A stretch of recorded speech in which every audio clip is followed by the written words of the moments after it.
esperanza. Mis amados, estadísticamente les he traído hoy algunas noticas para que usted mire la diferencia en un día como hoy. Más de 180,000 personas visitan el Cerro de Monserrate en Bogotá durante la Semana Santa. Los días de mayor afluencia son el Viernes Santo, con más de 50,000 asistentes, y el Jueves Santo, con más de 22,000 personas, por el sendero peatonal, siendo un punto central de fe, tradición y turismo, con asistencia local e internacional. La celebración de la Semana Santa en Popayán atrae a un gran número de visitantes. Para este 2026 se espera que más de 60,000 personas participen activamente en las procesiones, una de las tradiciones más antiguas y reconocidas como patrimonio cultural inmaterial de la humanidad por la UNESCO, que es la que nos da este reporte.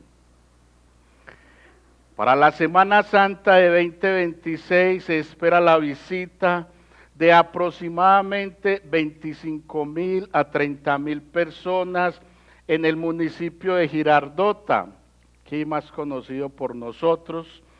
La mayoría de los feligreses llegan atraídos por la devoción al Señor caído, especialmente durante los días principales miércoles a Viernes Santo, convirtiendo al municipio en un punto clave del turismo religioso acá en Antioquia. No sé si notaron la masa, la cantidad de personas que se reúnen. Entonces podemos empezar a sacar conclusiones o a ir mirando penitencia, promesas, tradicionalismo, cultura. Y la pregunta que nos debemos hacer es, ¿su asistencia tiene como fin conocerle a Él, intimar con Él, creerle, o simplemente se hace por tradición? La Escritura, mis amados, nos narra un episodio donde el mismo Jesús hace hincapié en lo que realmente le da sentido a su resurrección. Y es ahí donde vamos a ir a nuestro pasaje en esta hora, en el Evangelio de Lucas, capítulo 24, versículo 25 al 27. Entonces Jesús les dijo: oh insensatos y tardos de corazón para creer todo lo que los profetas han dicho. ¿No era necesario que el Cristo padeciera todas estas cosas y entrara en su gloria? Comenzando por Moisés y continuando con todos los profetas, les explicó lo referente a él en todas las Escrituras. La resurrección de Jesús transmite la buena noticia de esperanza. ¿Cuántos no quieren escuchar buenas noticias hoy? ¿Cuántos no quieren recibir o ser portadores de buenas nuevas en estos tiempos? Pero a veces hemos creído que esas buenas noticias, esas buenas nuevas, nunca van a ir acompañadas de sufrimiento, de necesidad. Siempre van a haber necesidades, siempre va a haber sufrimiento, pero el punto es otro muy diferente al escenario que usted y yo nos planteamos o al que queremos ver. Mis amados hermanos, a manera de contexto, tengo para decirle lo siguiente. Nuestro autor, muchos lo saben, Lucas, griego y cristiano gentil, fue amigo de Pablo, también escribió Hechos de los Apóstoles, médico por profesión, fecha de la carta al 60 después de Cristo, desde Cesarea. Y es bien interesante observar esto. En el capítulo final del Evangelio de Lucas, este 24, se centra en la resurrección de Jesús. Un evento fundamental que cierra su misión y legitima la fe cristiana. Lucas narra encuentros con el Cristo resucitado, destacando el gozo que estos generan. Amado, la resurrección evidenciada por el sepulcro vacío y el testimonio de los ángeles es presentada como el triunfo de la vida sobre la muerte.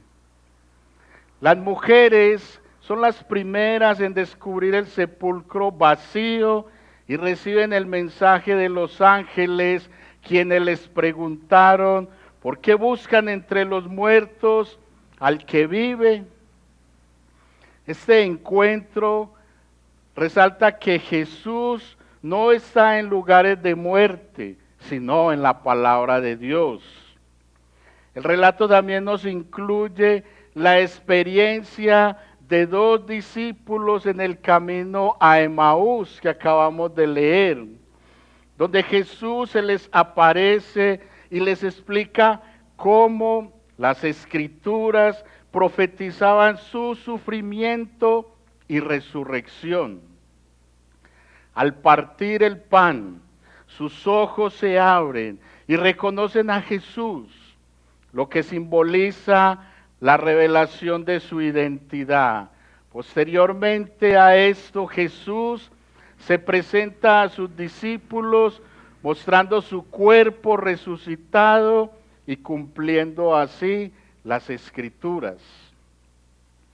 A manera de contexto y con esto en mente, entonces vamos a mirar ese diálogo de Jesús con estos dos discípulos. Vamos a observarlo detalladamente, pero es importante tener en cuenta que su resurrección valida su identidad como divino Hijo de Dios. Demuestra, como lo dije hace un momento, su victoria irrevocable sobre la muerte y la tumba. Esto no lo pudo detener. Y asegura tanto la salvación presente como la futura resurrección de los creyentes, donde vamos a entrar todos, aquellos que le recibimos, que le aceptamos, que lo creemos como Señor y Salvador de nuestras vidas. Pero esto, mis amados hermanos, tiene que ser entendido bajo dos principios fundamentales, que es los encabezados que vamos a tener en este día, siendo el primero de ellos la necesidad de su sufrimiento, y en segundo lugar la conexión con las Escrituras. Bajo estos dos principios vamos a entender cómo la resurrección de Jesús transmite la buena noticia de esperanza. Hay una esperanza para tu vida que me escuchas en esta hora. Hay una esperanza para ti. No todo está perdido. Hay esperanza para ti. Espero que lo creas. Espero que lo creas. Y vamos al primer encabezado, la necesidad de su sufrimiento. Dice el versículo 25. Entonces Jesús les dijo: oh insensatos y tardos de corazón, para creer todo lo que los profetas han dicho. El verso 24 no lo vamos a leer, pero nos narra que las mujeres fueron las primeras en darse cuenta de esto. Y ellas salieron corriendo a darle las buenas nuevas a los discípulos. Y la escritura dice, mas ellos no le creyeron. Y por eso Jesús comienza ahí, oh insensatos y tardos de corazón, hermanos, insensatos y tardos de corazón, en otras palabras, necios. Esta actitud es expresada en el Antiguo Testamento, dando la idea de una persona que tiene confianza en sí mismo, que es tonto, que tiene una lucha, una competencia mental, no asimila, no alcanza a dimensionar lo que se le dice, lo que se le comunica, lo que se le predica. Esos son insensatos, tardos de corazón, pero acá en el texto, pero antes de ir al texto, miremos lo que dice Proverbios, capítulo 1, versículo 22. ¿Hasta cuándo, oh simples, amarán la simpleza y los burladores se deleitarán en hacer burla y los necios aborrecerán el conocimiento? ¿Hasta cuándo? ¿Hasta cuándo? Es lo que está diciendo Jesús también ahí. Pero mis amados, es que ahí en el texto que acabamos de leer, podemos notar que este es un regaño que Jesús está haciendo a sus discípulos por la falta de conocimiento del Antiguo Testamento.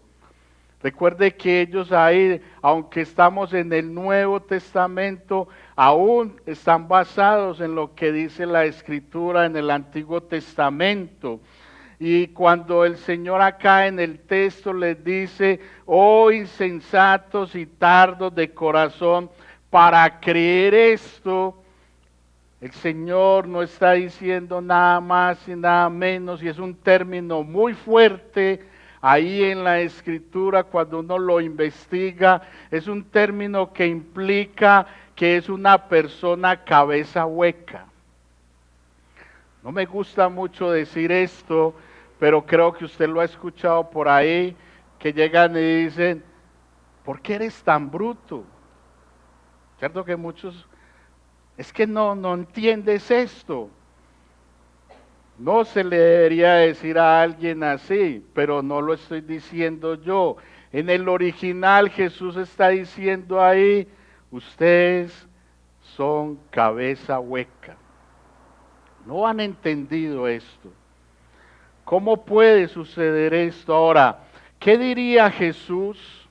Una pregunta que nos debemos hacer. ¿Qué diría Jesús a la iglesia de hoy sobre el nivel de conocimiento bíblico? ¿Qué diría el Señor? ¿Conocemos nosotros las Escrituras? Nos falta, ¿cierto? Cuando llega la duda, cuando llega el temor, estas son el resultado de la ignorancia sobre la Biblia, porque fácilmente nos mueven. No que nunca vaya a haber duda, no que nunca vaya a haber temor, pero las Escrituras nos dan la respuesta.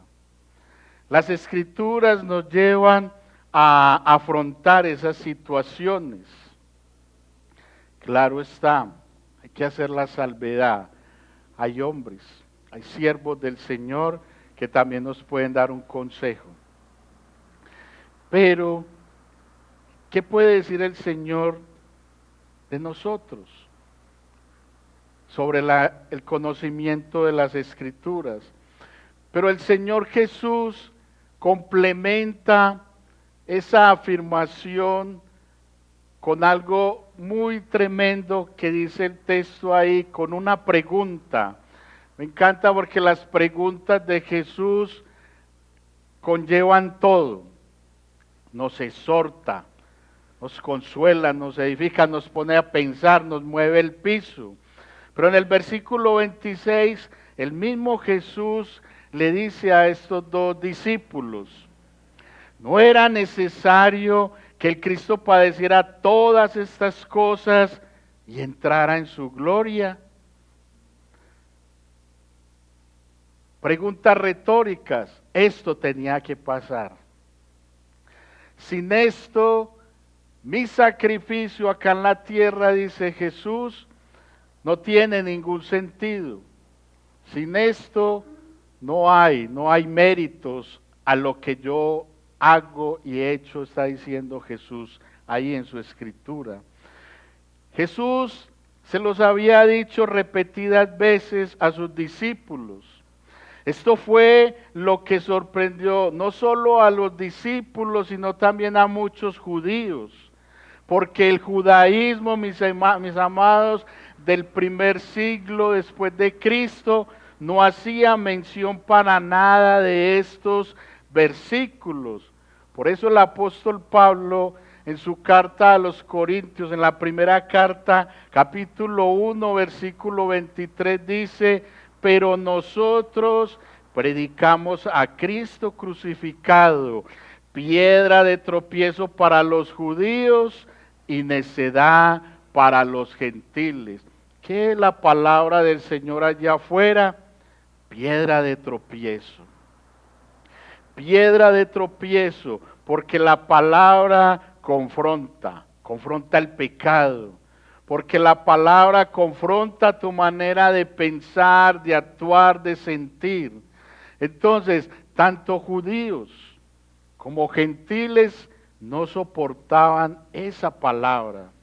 No soportaban las palabras de Jesús porque eran piedra de tropiezo. Sabemos que a nadie le gusta, casi nadie le gusta que le digan sus errores. A casi nadie le gusta que le digan cómo está llevando su vida. A casi nadie le gusta que le confronte con el pecado. Sin embargo, esto había sido profetizado en el Antiguo Testamento y no nos da tiempo para leer los textos, pero visualice ahí en su mente Isaías 53. Era necesario que el siervo sufriente pasara por todo esto. Por eso dice repetidas veces, a más de que se los he dicho personalmente, la Escritura ya lo había profetizado. El padecimiento no estaba en la mente de este pueblo, ellos no asimilaban eso. Pero como lo dijo Jesús, era necesario que esto sucediera. Entonces, cuando tú llegas al Evangelio, cuando tú llegas al camino del Señor, entonces crees que todo es color de rosa, que nunca van a haber problemas, que nunca va a haber necesidad, que todo va a ser solo casas, carros y becas. Entonces, cuando llegas y te encuentras con la realidad, entonces chocas, entonces no lo aceptas, eso no está en tu pensamiento. Yo creía que llegando al Señor se me iban a acabar todos los problemas. Y no nos acordamos que Jesús dijo: ya llegaste a mis pies, ya te atraje hacia mí. Ahora, el premio, los peores enemigos serán los de tu propia casa. Eso no le gusta a nadie. A nadie le gusta pruebas, sufrimiento, a nadie. ¿A quién le gusta eso? A nadie. Pero Jesús dice, es necesario que esto suceda. Es necesario que esto acontezca. Amados, Jesús es el cumplimiento de un plan divino anunciado desde siglo antes. Él es el cumplimiento de las Escrituras. Esto fue profetizado desde el Antiguo Testamento. El hombre de su audiencia, el hombre de este tiempo, en su incredulidad e ignorancia de la Escritura, se hace necio. Oh insensatos y duros de corazón para creer esto. Se hacen necios. Pero hemos de entender que el sufrimiento del Mesías era necesario en el plan providencial de Dios. Esto tenía que suceder. ¿Por qué? No solo para la redención de Israel, sino también para la salvación de todos los pecadores. Esto tenía que suceder. ¿Quién de los acá presentes se goza cuando llegan esos momentos difíciles? Vuelvo y pregunto. Qué bendición, Señor, me quedé sin empleo. ¿Cierto que no? Gloria al Señor, no tengo con qué comer. ¿Cómo me ama el Señor? Se fue mi esposo, mi esposa, me abandonaron los hijos. ¿Quién lo dice de esa manera? Excelente, no tengo un techo donde vivir. ¿Cierto que no?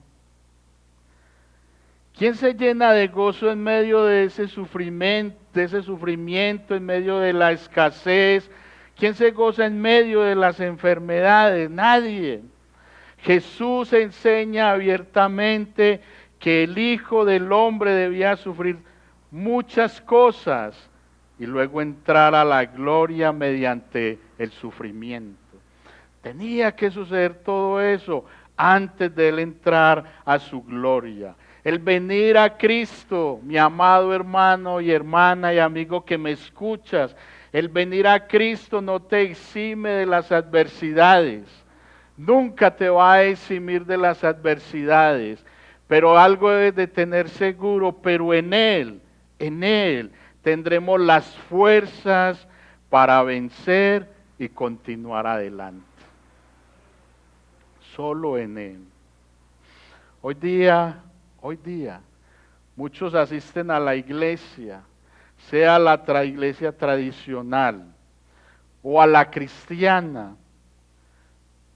Pueden asistir a muchos eventos, pero la incredulidad los limita para avanzar en su crecimiento espiritual. Los limita para avanzar en su relación con el Señor. Muchos que asisten a una iglesia cristiana hoy también son como muchos de aquellos que van a las procesiones, y no los voy a juzgar por eso, sino que la palabra va a juzgar es a qué vamos, por qué lo estamos haciendo, cuál es mi motivación, con quién quiero intimar, religión, tradicionalismo, cultura, ¿por qué lo hago? Ese es el punto, mis amados. Entonces Jesús reprende a sus discípulos por no creer. Eso es lo que vemos ahí en el texto.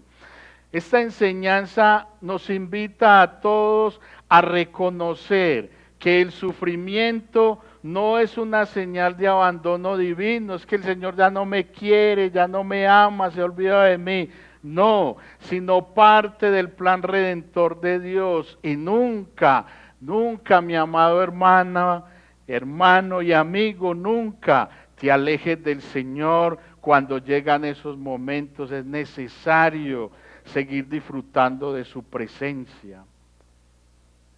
En la familia, los conflictos entre parejas por infidelidad, por incomprensión, por enfermedad, por rebeldía de los hijos, por problemas de adicción, etcétera, etcétera, etcétera.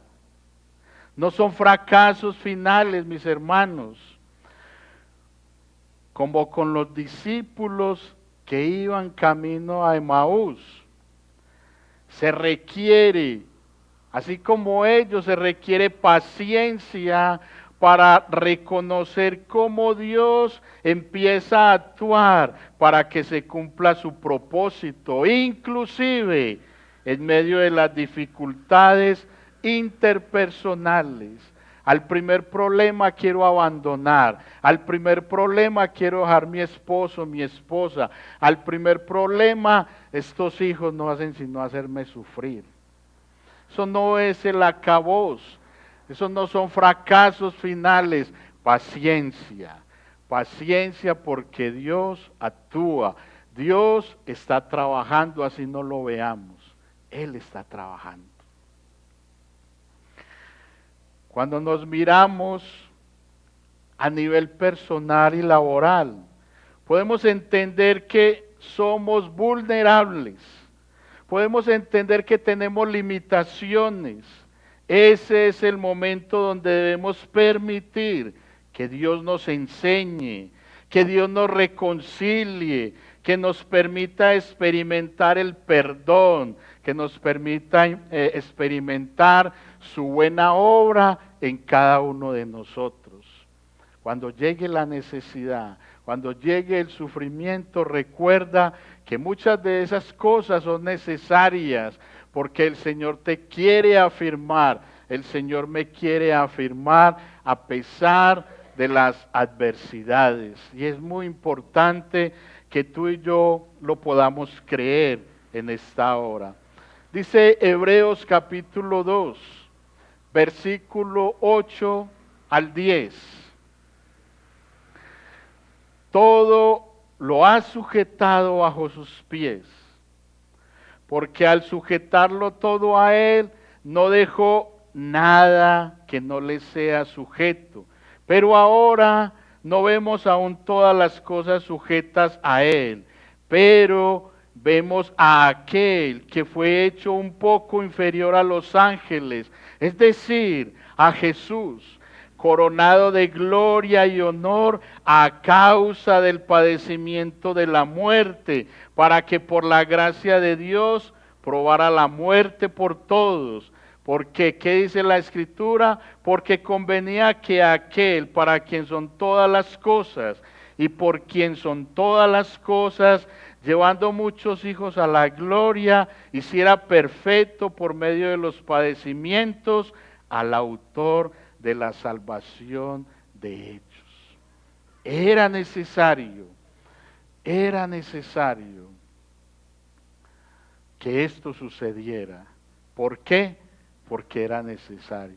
¿Por qué? Porque la Escritura así lo dice. Entonces, hermanos, usted que me está escuchando en esta hora, tu fe debe aprender a confiar en que Dios está obrando inclusive cuando las circunstancias parecen contradictorias o dolorosas. Él tiene el control. Amén.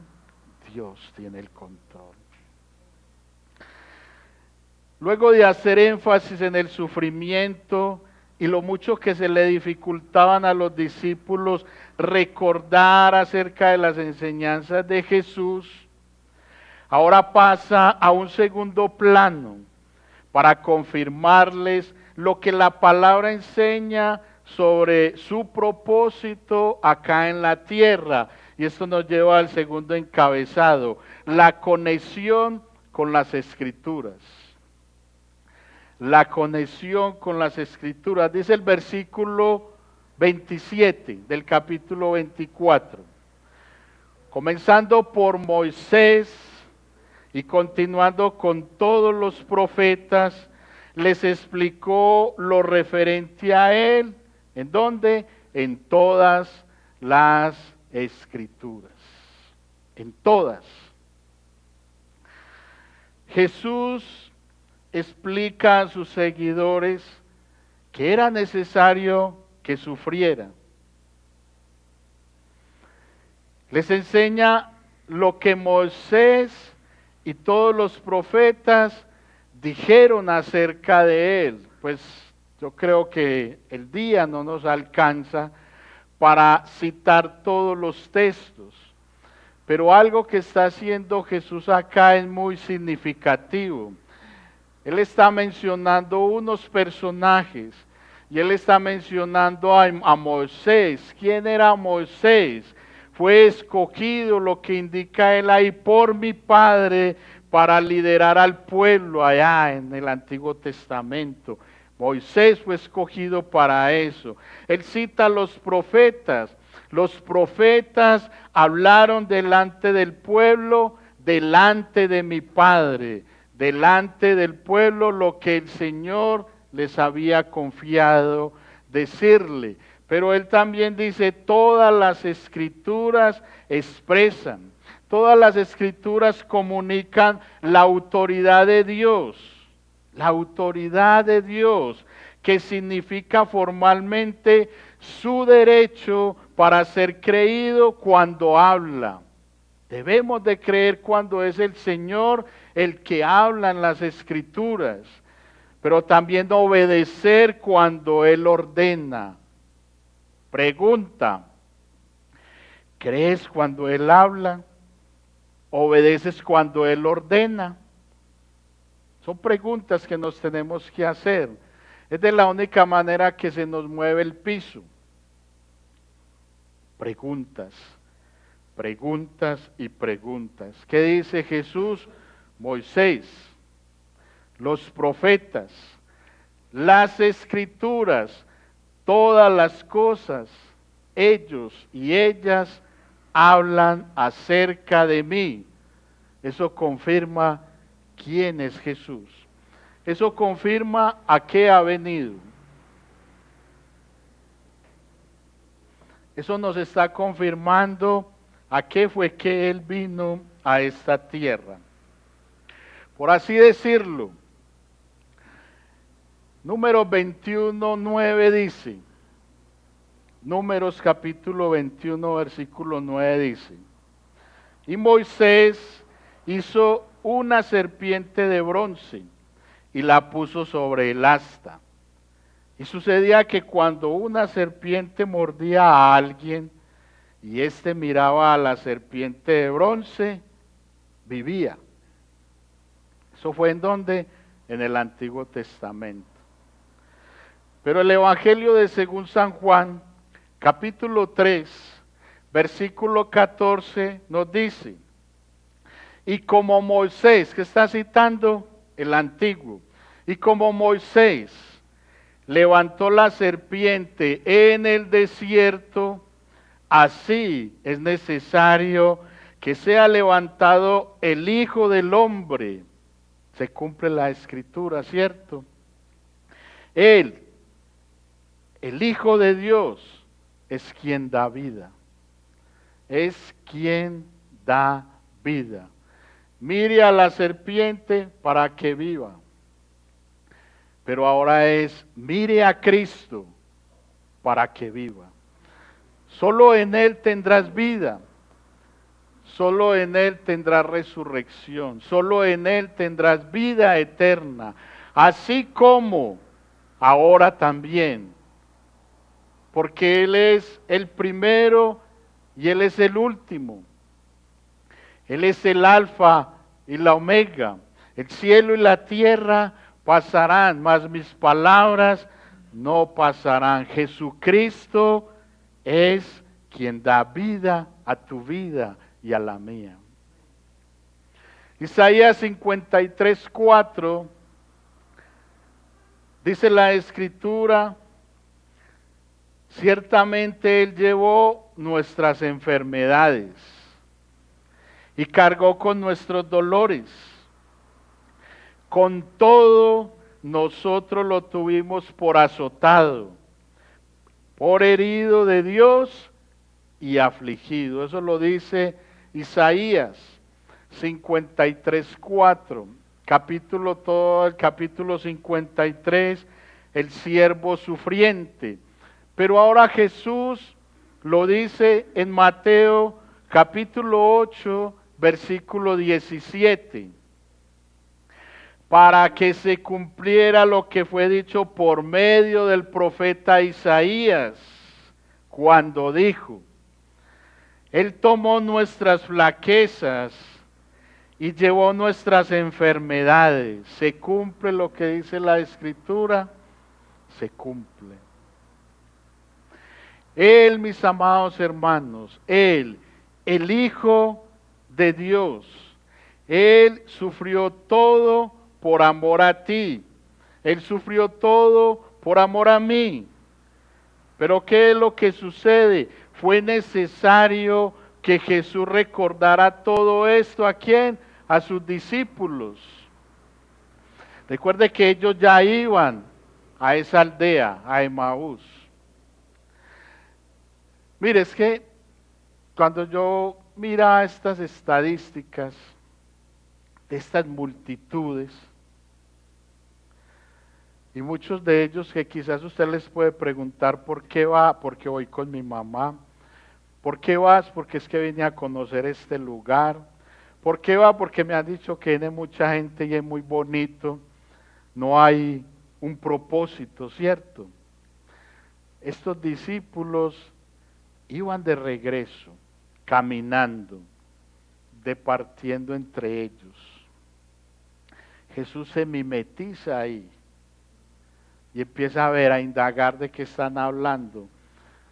Claro que sabemos que él no tenía necesidad de haberse acercado totalmente porque él todo lo sabe. Pero él quería interactuar con ellos. ¿Ustedes de qué están hablando? Y es que tú no conoces. ¿Y acaso tú no has escuchado? Y es que tú no sabes. El Cristo, el Jesús. No sabes lo que le pasó. Y él ahí como, ¿y qué? ¿Qué pasó? Eres el único que no sabe eso. Pero ¿qué se dio cuenta Jesús? Lo mismo que sucede con aquellos que van en esas procesiones. ¿Qué se dio cuenta Jesús? Que ellos no recordaban lo que decían las Escrituras. Que ellos no sabían a qué había venido el Hijo del Hombre. Que ellos no sabían cuál era el propósito de Jesús en esta tierra. Oh insensatos, incrédulos de corazón. No han entendido. No han entendido. Me imagino, no lo dice la Escritura, me imagino que lo que quería el Señor escuchar era, murió Jesús, pero la Escritura dice que eso era necesario. Y Él es nuestro libertador, y a eso ha venido, y en Él tenemos vida. Pero ¿sabe qué dijeron ellos? Léase el capítulo, ¿sabe qué dijeron ellos? Ya es el tercer día y aún no ha resucitado. Y estaba ahí con ellos, caminaba con ellos, departía con ellos, no entendieron. Como quizás hoy en día tú y yo no entendemos muchas cosas. Creo que no queda ninguna duda que las Escrituras, mis amados, centran toda su verdad en el Hijo de Dios y su obra acá en la tierra. ¿Habrá alguna duda?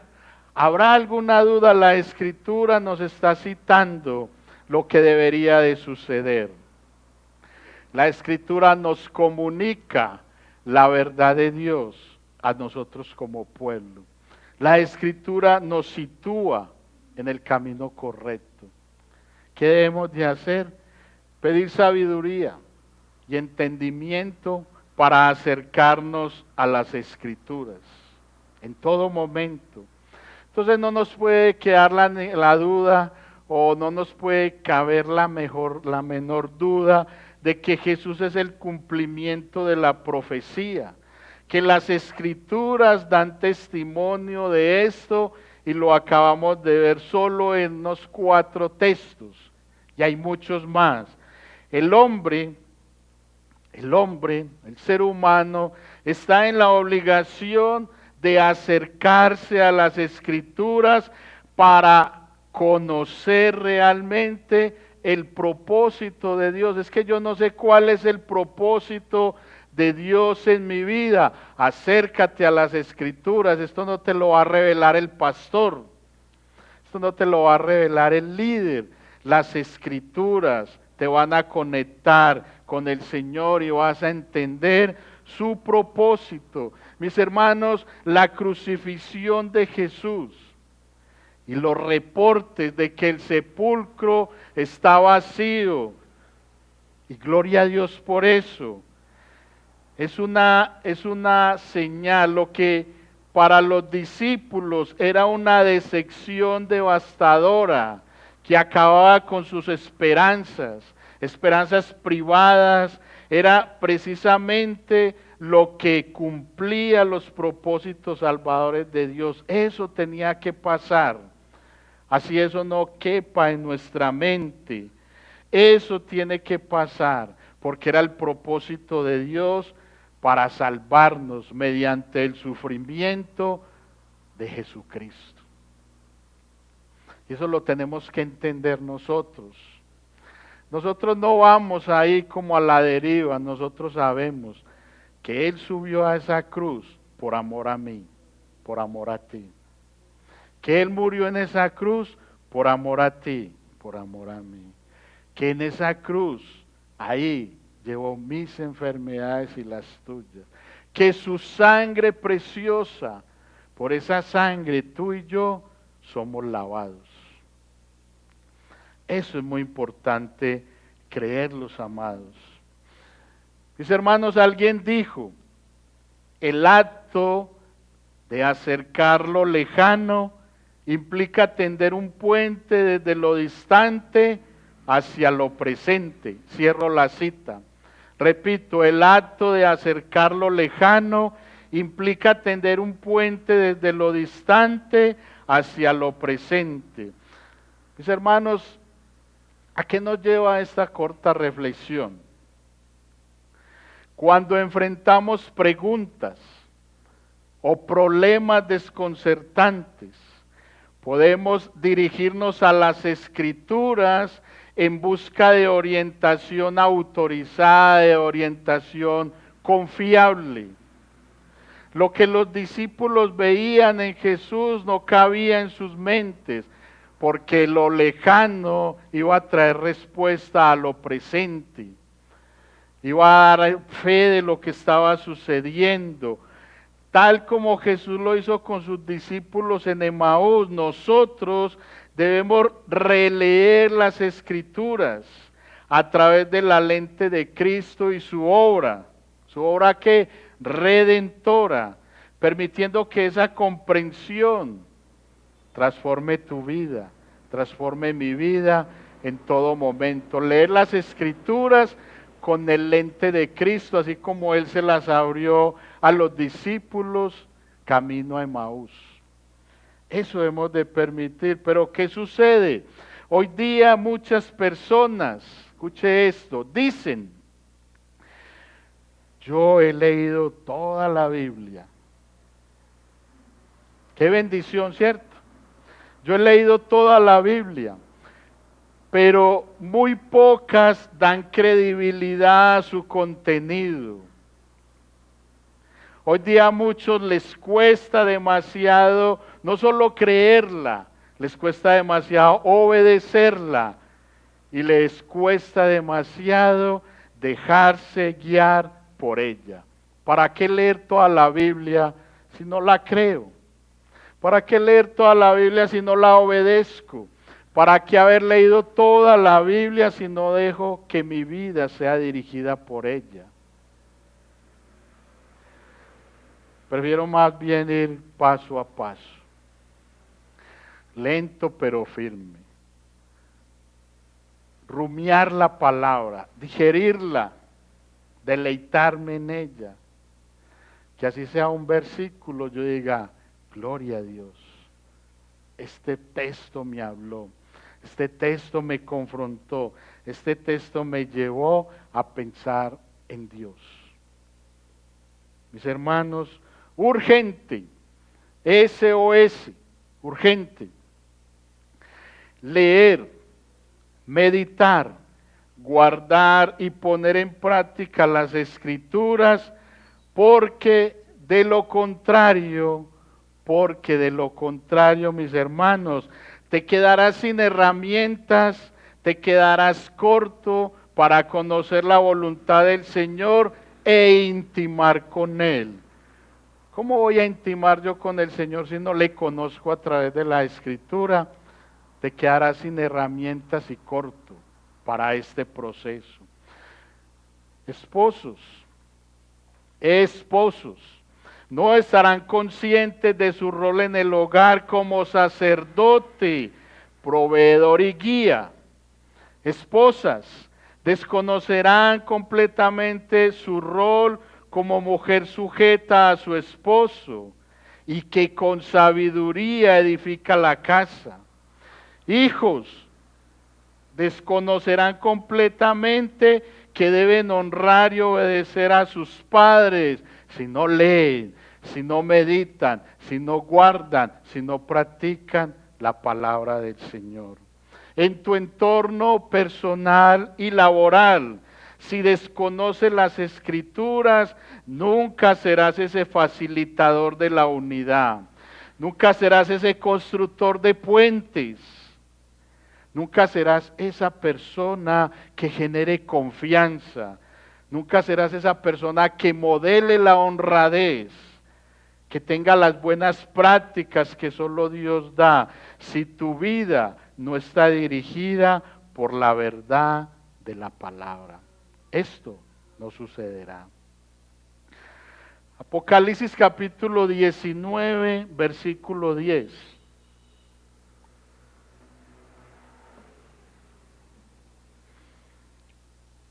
Dice la Escritura, entonces caí a sus pies para adorarlo. Y me dijo, no hagas eso. Yo soy consiervo tuyo y de tus hermanos que poseen el testimonio de Jesús. Adora a Dios, el testimonio de Jesús. Él es el espíritu de la profecía. Adóralo a Él. Eso dice la Escritura. ¿Qué está diciendo el ángel ahí? Juntos tú y yo, Juan, adorémosle a Él. El testimonio de Jesús, el espíritu de la profecía, adorémosle a Él. La resurrección de Jesús. La resurrección de Jesús transmite la buena noticia de esperanza. Esto trae esperanza a nuestras vidas. Esto sí trae verdadera esperanza. Termino con esto. La interpretación cristiana de las Escrituras radica principalmente en Cristo. Ahí radica todo, en Cristo. Esto significa que cuando nos acercamos, escuchen mis amados, cuando nos acercamos al Antiguo Testamento, no debemos preguntarnos simplemente qué significaba esto para Israel, para el pueblo del Señor. No, esto solamente no, sino cómo apunta esto a Cristo y su obra redentora. ¿En qué me beneficia esto a mí? Es lo que yo he de pensar, es lo que me debe llevar a meditar. Ahora, el conocimiento de las Escrituras y el conocimiento personal de Cristo son inseparables, y lo vimos ahí en los textos. Son inseparables. No podemos ir más allá del conocimiento de las Escrituras sin tener un conocimiento personal de la palabra encarnada en Jesucristo. Y también a la inversa. Para conocer más acerca de Jesús, el medio provisto por Dios es que su bendita y santa palabra. Tienen que ir unidas.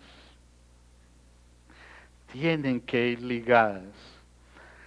La historia de la redención proporciona en nuestro contexto y nos lleva a pensar en que es indispensable para comprender el Evangelio. Todo este contexto es indispensable para entender cómo, o más bien comprender el Evangelio. Entonces, cuando tú y yo predicamos, cuando enseñamos, debemos mostrar cómo cada verdad de la Escritura se conecta con la narrativa, por ejemplo, de lo que vimos hoy en el Evangelio, cómo cada verdad del Antiguo Testamento se conecta con esto para darnos un concepto más amplio de lo que Dios ha hecho y promete hacer a través de Cristo. Así debemos de ver la Escritura. La Escritura no es aislada que porque decimos Antiguo y Nuevo Testamento, toda ella se conecta, toda ella se une para que entendamos lo que nos promete el Señor a través de su Hijo Jesús. Entonces ustedes, amados hermanos, iglesia y amigos que me escuchan, debemos de hacernos una pregunta, o más bien llevar a este término. Amados, es de suprema importancia que a partir de este momento, si no lo has hecho, toma la decisión de caminar con Cristo. Toma la decisión de caminar con Cristo. Si no lo has hecho, toma la decisión de caminar con Cristo. Pero no lo hagas a ciegas. No lo hagas por curiosidad. No lo hagas por darle gusto a otro. Hazlo con el propósito de tener intimidad con Él. Hazlo con el propósito de conocerle cada día más a Él. Hazlo con el propósito de permitir que Él cambie tu vida. Amén. Padre Celestial, Señor, te damos muchas gracias. Qué privilegio, Dios mío, podernos reunir en un día como hoy, Señor, donde se celebra la resurrección de Jesús. Hemos entendido que la resurrección de Jesús transmite la buena noticia de esperanza. Hemos entendido que era necesario el sufrimiento, que era necesaria la adversidad, que esto tenía que suceder para que se cumpliera el propósito de tu Hijo Jesús acá en la tierra. Hemos entendido, Señor, la conexión entre las Escrituras, la conexión con la Escritura, que todo, Señor, tiene sus raíces en el Antiguo Testamento y dan su fruto en el Nuevo, y que ellas nos enseñan el buen propósito tuyo para con cada uno de nosotros. Gracias, Dios mío, por bendecir, por respetar.